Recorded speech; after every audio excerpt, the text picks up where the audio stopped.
Live from our 7 Tasmania studios, your nightly news with Tom Johnson begins now. Good evening and thanks for joining us. First tonight, a Tasmanian woman who has been couch surfing for the past 5 years while waiting for a suitable house is at risk of losing her NDIS funding because she doesn't have a suitable address. And she says she's not the only one, with hundreds of NDIS recipients already homeless. Left with nowhere to go after having been on Housing Tasmania's waitlist for 5 years. It is very heartbreaking. Wendy has been an NDIS participant since a bus crash in 1993, which left her with a brain injury. The bus split in half, so I was stuck in it for about half an hour until they got me out, and I hit a pole against my head, so I end up with brain injury and also osteo now and arthritis. Now her support is at risk because of her housing situation, as a permanent address is required to access assistance. With my health and everything else, I need a lot of support with like physio, mental health as well through them.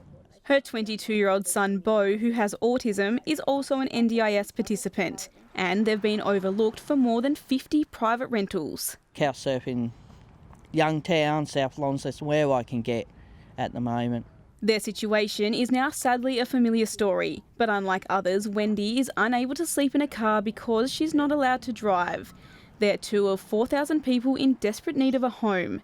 334 people on the NDIS program are already homeless. The fact that there is around 229 people who are on the category of urgency with housing to be placed, who are NDIS clients, does show that we are failing some of the most vulnerable people in our community. With respect to getting more Tasmanians into homes, there's always more we can do, but we now have record funding to build more homes, 1,500 by 30 June next year and 10,000 more homes by 2032.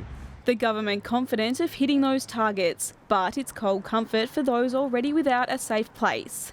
Put people like us in a house that we can call a home, because I'm not the only one. There is other NDIS people that need a home as well. Talia Jordan, 7 Tasmania News. And the shocking prevalence of homelessness among older Tasmanian women has been brought to light. Dozens of people packed a forum in Hobart this morning to share their harrowing stories. Women from all walks of life gathering to tell their tales, revealing the journey to homelessness looks different for everyone. One being women escaping family violence. Another is women at the end of their working life, not having enough super to afford housing prices in Hobart. Particularly for women aged over 50, gathering at a forum with housing providers and government representatives to highlight the prevalence of older females sleeping rough. What we're seeing is an increasing number of women over 50 who are finding themselves in situations of homelessness and housing stress. It has gotten worse in the past decade. The Salvation Army is working with vulnerable Tasmanians and says while there is support out there, many people are still falling through the cracks. It's difficult to get into shelter accommodation, it's difficult to get into transitional accommodation, and once you're in there, there tends to be a bit of a gridlock to be able to get out into those positive outcomes. And as the cost of living continues to go through the roof, Don is worried the situation will only get worse. We're already seeing around half the population across Australia in rental stress. The affordability with everything going up, that's just going to create a perfect storm of unaffordability for people in housing. The government has really dropped the ball over their whole term of government in prioritising social and government housing. And even at the shelter level, we know that in the last year, 19,000 times it was that shelter accommodation needed to turn people away. The Housing Minister conceding there's no silver bullet. We now have $36 million each year in wraparound services to support homeless Tasmanians. There's a lot that we are doing. We need to do more. Many of the women who were here today couldn't be identified but are hopeful speaking up in a safe space will lead to housing options. A human right every Tasmanian deserves. Ainsley Kosh, 7 Tasmania News. Shocking new government data has uncovered the major shortfalls occurring in Tasmanian classrooms. Welfare claims from teachers have spiked, while a concerning number of students with a disability are being hit with school suspensions.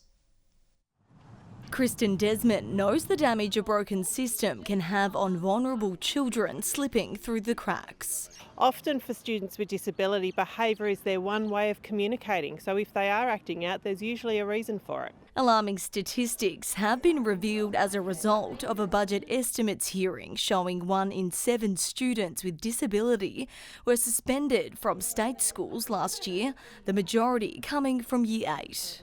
It's not good enough. It means what we're doing is having kids in mainstream schools with disability, as they should be, but we're not properly supporting them. We're not properly giving teachers the professional development that they need. Tasmania's Education Minister says the department has recently formed a suspensions working party to analyse the data. I'd like to know who's on the suspension working party, how many parents of students with disability are on that working party. But it's not the only problem confronting the sector, the AEU pointing to the state's new education report, highlighting the damning number of teachers requiring psychological support. To see an increase of 55% on people taking basically what is stress leave is really concerning, and the thing is, I hear this constantly. Retaining teachers in the profession has also emerged as a growing problem, with 50% more leaving the education sector in 2021 than the year prior. Advocates now want the government to step up and address the issue. We are losing teachers in the beginning years, and we are losing teachers because of stress. The extra workload that's been put on our staff is not sustainable. Making the point that we can always do better, and I know Minister Yench and the government wants to do better. All teachers are at the front line, they're very important, and that's why we're spending more money to support our teachers and our schools. The opposition aren't convinced those words go far enough to address the crisis unravelling in the schoolyard. It's a sign, absolutely, that schools need to be better resourced with the services that they need, with speech pathologists, with counsellors. Grace Evans, 7 Tasmania News. Tasmanians have commemorated the 120th anniversary of the end of the Boer War at a ceremony in Launceston today. Around 16,000 Australians were sent to the war. Nearly 900 of those were Tasmanians. 27 locals died during combat. 2 Tasmanians, Trooper John Bisdee and Lieutenant Guy Wiley, were the first Tasmanians to be awarded the Victoria Cross for their service in South Africa. Superheroes have taken over Hollybank Treetop Adventures in a bid to raise vital funds for the charity Heart Kids. The charity helps children with heart conditions to recover and live a normal life. Brodie Whelan had a heart transplant 2 years ago. Kept on getting worse and worse, and then to the point where I got put on the breathing tube, then worse and worse, and then after 11 days being in Melbourne, I got a heart. I'm very thankful, because if I never got the heart, I wouldn't be here. And staff spent the weekend in costume. A lot of people were quite shocked yesterday when they showed up and everyone was all dressed up, and they asked a lot of questions, so it was good to get the awareness out. It's the second year the Adventure Park has been involved in the fundraiser and are on track to raise more than $2,000. 4 Tasmanian young guns put their skills to the test at the Under-18 National Championships in Adelaide. Lachlan Cowan, Colby McKersher, Seth Campbell and Tom McCallum were named in the Allies side taking on South Australia. However, it wasn't meant to be, with South Australia coming away with the win 93-56. In the NBL1, Hobart was able to charge to an 82-75 victory against the Ballarat Miners at Selkirk Stadium. Dunwell's jumped at Harris's fake. Oh, big shot, AJ Harris. While Frankston was too good for the Northwest Thunder, winning 91-59. In the women's, the Tornadoes were 11-point victors in their match against the Blues. They'll face Geelong next on the road. Good evening. 15 in Hobart and Devonport today, and Launceston and Burnie both reached 14. 16 on Flinders Island, Lowhead 15, Grove 14 and 6 in Lyowini.